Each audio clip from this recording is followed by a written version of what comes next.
Ndị nwe na ụmụnne m. O nwere eji maka ya wee bịa. Ị na-anya na picture dị n'elu ebe a. Ya bụ family ndị ofe mmanụ. Ya dị na nwunye na ụmụfa.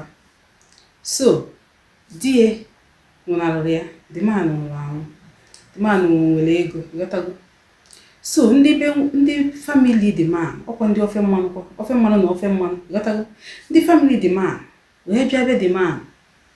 Wee kwalụ ngwongwo ha wee bebe the man wee biri wee na-azọ property the man uti nwunye the man, that's nwunye nwafa.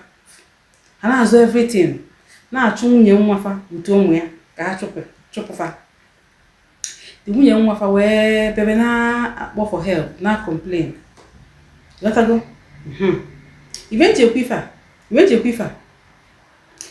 ife a bụ na ịnwa bụ Igbo, anyị na-ezuzu whatever na-aga ndị a kịta anụma ime afọ ụmụnne fa ka ha bụ ife a na-akpagharị na social media na-atụsasị ya na-ekwu maka ya. Ha dị eme fane ya fa tụfuo ibu ha nọ na befa ha ekwuo maka ya, kọndemụọ ya, kwuchaa maka ya. Mana ime ihu efere mba ụwa fa ma emekwu ya, fa ma akụ ya. You know what? Family, because na farmer that in every community ebe ọbụla mmadụ nọ nsogbu ga-adị. Enwere ezigbo mmadụ, enwere ajọ mmadụ. Enwere ezigbo family, enwere ajọ family. Nsogbu ga-adịrịrị ebe ọbụla igwe mmadụ nọ. You know what? Ha ma ekwu ya.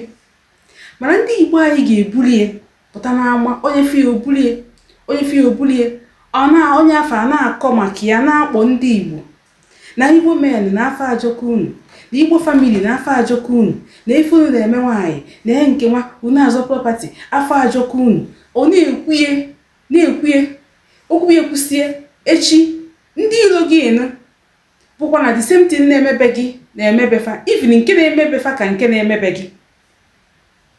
Ha weli ekọba gị ọnụ. The same ndị ilo gị afọ, ndị ama afọ ịkọrọ ya ga-eji gị ọnụ si n'Igbo unu alaikiri onwe unu afụrụ onwe unu n'anya. Ha were na-akụ unu ọnụ, mana ife unu kwutere n'ọnụ unu, ife unu kwutere unu nwa buputere onwe unu n'ama, lee onwe unu kọbọ n'afọ. Unu na-akọ ha na-anụrụ ha nụrụ si echi ha were ekọ unu ọnụ. Ifo ya, kedu mgbọsị anyị ga-ama ife ndị Igbo? Kedu mgbọsị anyị ga-ama ife? Ọ na-atọ anyị ụtọ ịkọtọ onwe anyị too much. Ọ na-atọ anyị ụtọ ịkọtọ ụmụnne anyị.